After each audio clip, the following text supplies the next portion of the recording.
Assalamualaikum warahmatullahi wabarakatuh. Halo semuanya. Perkenalkan, saya Adela Revita Malta dengan NIM 1120096000002 dari Kimia 3A. Di sini saya akan membahas mengenai praktikum struktur dan reaktivitas anorganik, yaitu pelunakan air sadah menggunakan resin penukar ion. Tujuan percobaannya yaitu mempelajari cara pelunakan air sadah menggunakan resin penukar ion. Adapun prinsip percobaannya yaitu kesadahan dalam air disebabkan oleh ion kalsium dan magnesium atau semua kation yang bermuatan 2 dapat membentuk senyawa kompleks dengan EDTA pada pH tertentu.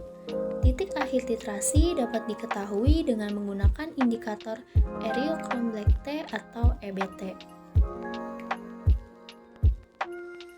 Kesadahan didefinisikan sebagai kemampuan air dalam mengkonsumsi sejumlah sabun secara berlebihan serta mengakibatkan pengerakan pada pemanas air, boiler, atau pemanas lainnya.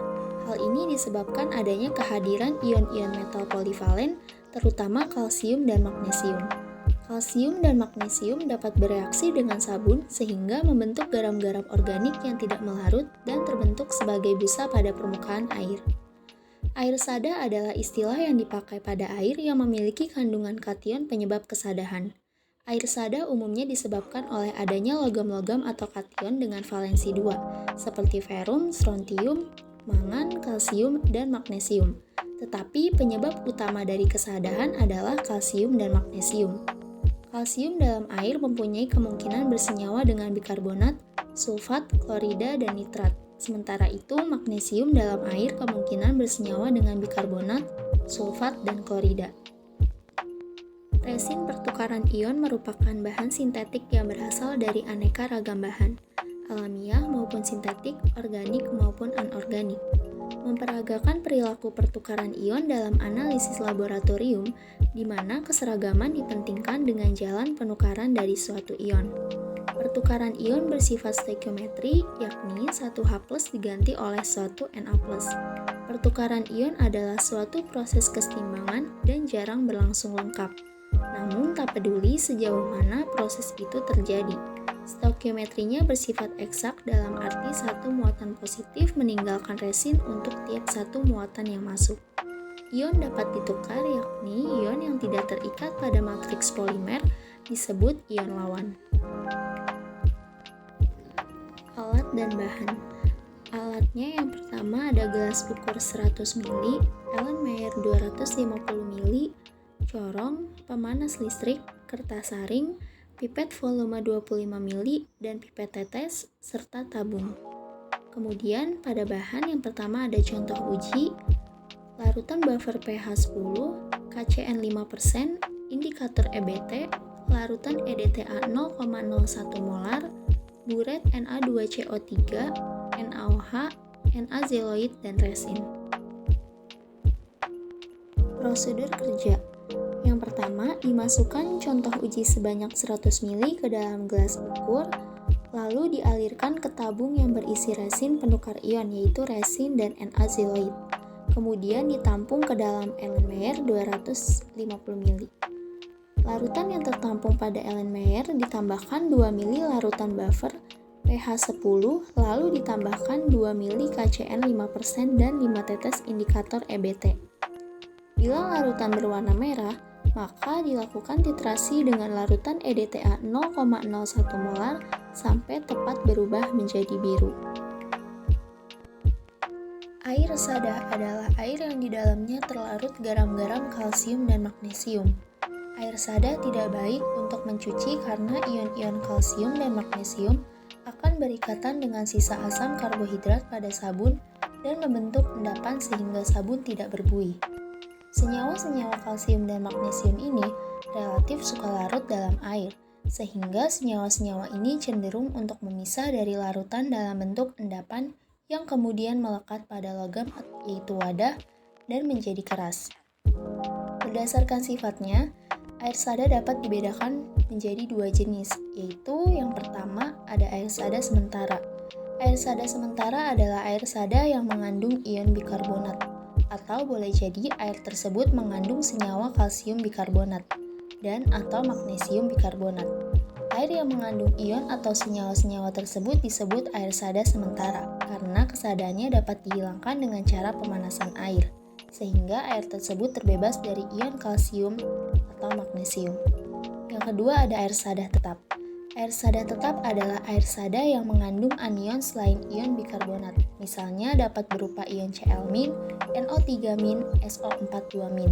Berarti senyawa yang terlarut boleh jadi berupa kalsium klorida, kalsium nitrat, kalsium sulfat, magnesium klorida, magnesium nitrat, dan magnesium sulfat. Air yang mengandung senyawa-senyawa tersebut disebut air sada tetap, karena kesadaannya tidak bisa dihilangkan hanya dengan cara pemanasan.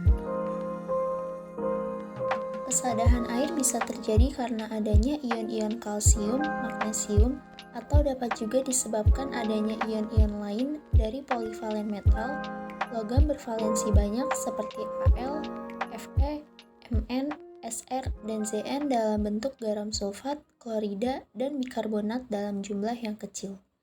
Air yang mengandung kadar kesadahan yang tinggi perlu dilakukan pengolahan, tidak menyebabkan dampak bagi penggunanya. Menurut Chandra 2007, kesadahan air dapat dikurangi bahkan dihilangkan. Metode yang dapat digunakan untuk mengolah air sada yaitu yang pertama ada pemanasan. Proses pengolahan air sada dengan pemanasan hanya dapat dilakukan untuk air yang memiliki kesadahan sementara. Yang kedua, pengendapan kimia menjadi salah satu cara untuk proses menghilangkan kesadahan pada air. Tujuan dari pengendapan kimia ini untuk membentuk garam-garam kalsium dan magnesium menjadi garam-garam yang tidak larut, sehingga dapat dipisahkan dengan air. Pengendapan kimia yang dilakukan untuk menghilangkan kesadahan dapat dilakukan dengan proses soda kaustik. Yang ketiga ada pertukaran ion, adalah proses penyerapan ion-ion oleh resin dengan cara ion-ion dalam fase cair, biasanya dengan pelarut air, diserap lewat ikatan kimiawi karena bereaksi dengan padatan resin. Resin sendiri melepaskan ion lain sebagai ganti ion yang diserap. Selama operasi berlangsung, setiap ion akan dipertukarkan dengan ion penggantinya hingga seluruh resin jenuh dengan ion yang diserap. Beberapa bahan penukar ion antara lain resin, zeolite, dan bentonit. Dalam percobaan praktikum ini dilakukan pelunakan air sada dengan menggunakan metode resin penukar ion. Penukar ion adalah pertukaran ion-ion secara reversibel antara cairan dan padatan. Pertukaran ion antara fasa yang berlangsung pada permukaan padatan tersebut merupakan proses penyerapan. Dalam pengolahan air, penukar ion dapat digunakan dalam pelunakan air, demineralisasi atau recovery ion-ion metal yang terdapat di dalam air. Langkah pertama yang dilakukan yaitu dimasukkan sampel uji sebanyak 100 ml ke dalam gelas ukur, lalu dialirkan atau dimasukkan ke dalam tabung yang berisi resin penukar ion, yaitu resin dan Na-zeolite. Kemudian ditampung ke dalam Erlenmeyer 250 ml. Zeolite merupakan suatu mineral yang dihasilkan dari proses hidrotermal pada batuan beku basah. Mineral ini biasanya ditemukan dalam celah-celah ataupun rekahan batuan. Selain itu, zeolite juga merupakan endapan dari aktivitas vulkanik yang banyak mengandung silika. Adanya zeolite di alam berkontribusi dalam pembersihan lingkungan, khususnya dalam mereduksi pencemaran air. Karena sifat yang dimiliki oleh zeolite, maka mineral ini dapat dimanfaatkan dalam berbagai bidang. Secara umum, zeolite mampu menyerap menukar ion dan menjadi katalis. Pada proses ini terjadi pertukaran ion pada air sada yang dialirkan melalui kolom zeolite. Ion kalsium dan magnesium dalam air sudah ditukar dengan ion Na+ yang berada dalam Na-zeolite. Hal tersebut berlangsung hingga ion Na+ dalam zeolite sudah habis ditukar dengan ion kalsium dan magnesium dalam air sada. Keadaan ini dilakukan hingga menjadi jenuh, di mana tidak mampu lagi untuk melakukan pertukaran ion-ion. Adapun reaksinya sebagai berikut. CaHCO32 plus Na2Ze menghasilkan CaZe plus 2 NaHCO3, MgCl2 plus Na2Ze menghasilkan MgZe plus 2NaCl. Agar zeoloid dapat aktif kembali pada saat keadaan jenuh, zeoloid perlu dilakukan regenerasi. Proses regenerasi adalah proses pengaktifan kembali gugus fungsional resin penukar ion yang berfungsi untuk mengambil atau mengikat ion-ion pengotor yang berada dalam air baku. Air sada diregenerasi dengan ion natrium yang disuplai dari larutan garam yaitu NaCl, sehingga terjadi pertukaran ion-ion natrium dalam air yang masuk ke dalam zeoloid untuk menggantikan kedudukan ion kalsium dan magnesium. Adapun reaksi regenerasinya yaitu CaZe plus 2NaCl menghasilkan Na2Ze plus CaCl2, MgZe plus 2NaCl menghasilkan Na2Ze plus MgCl2. Gambar berikut merupakan proses terjadinya pertukaran ion dengan resin. Untuk mengetahui penentuan kesadahan dapat dilakukan dengan metode kompleksometri, yaitu dengan cara titrasi menggunakan EDTA. EDTA berupa senyawa kompleks helat merupakan suatu senyawa asam amino yang secara luas dipergunakan untuk mengikat ion logam bervalensi 2 atau 3. EDTA mengikat logam melalui 4 karboksilat dan 2 gugus amina. EDTA membentuk kompleks kuat terutama dengan Mn2, Cu2, Fe3, dan CO3. Kesadahan total yaitu ion kalsium dan magnesium dapat ditentukan melalui titrasi EDTA sebagai titran dan menggunakan indikator yang peka terhadap semua kation tersebut. Titrasi kompleks meliputi reaksi pembentukan ion kompleks ataupun pembentukan molekul netral yang terdisosiasi dalam larutan. Persyaratan yang mendasari terbentuknya kompleks adalah tingkat kelarutan yang tinggi. Pada percobaan ini, larutan yang sudah tertampung di Erlenmeyer ditambahkan larutan buffer pH 10, lalu ditambahkan 2 ml KCN 5% dan 5 tetes indikator EBT. Eriochrome Black Tea adalah indikator yang berwarna merah muda bila berada dalam larutan yang mengandung ion kalsium dan ion magnesium dengan pH 10. Sejenis molekul lebih yaitu asam etilendiamin tetraasetat dan garam-garam natriumnya atau EDTA dapat membuat pasangan kimiawi dengan ion-ion kesadahan dan beberapa jenis ion lain. Pasangan tersebut lebih kuat daripada hubungan antara indikator dengan ion-ion kesadahan.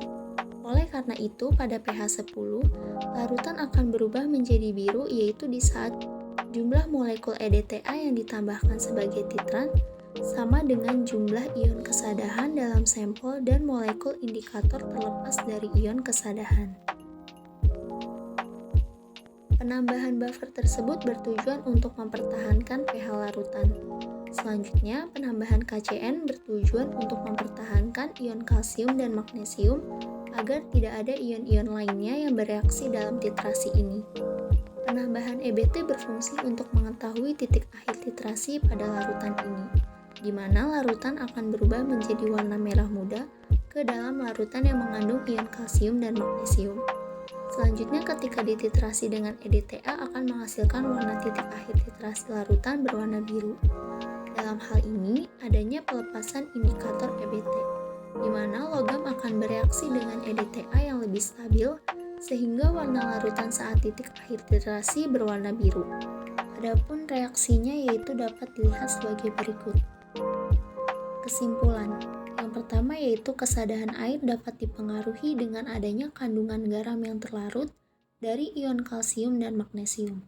Pelunakan air sada dapat dilakukan dengan metode resin penukar ion, di mana ion kalsium dan magnesium ditukar dengan ion natrium. Proses ini berlangsung melalui air sada ke dalam zeoloid yang mampu menukarkan ion. Yang kedua, dalam analisis kesadahan air digunakan metode titrasi kompleksometri, di mana indikator yang digunakan yaitu Eriochrome Black Tea atau EBT, kemudian dititrasi dengan EDTA menghasilkan warna larutan titik akhir titrasi berwarna biru. Berikut merupakan referensi yang saya gunakan dalam membahas pelunakan air sada dengan menggunakan metode resin penukar ion. Baik, terima kasih yang dapat saya sampaikan. Semoga bermanfaat. Kurang lebihnya mohon maaf. Wassalamualaikum warahmatullahi wabarakatuh.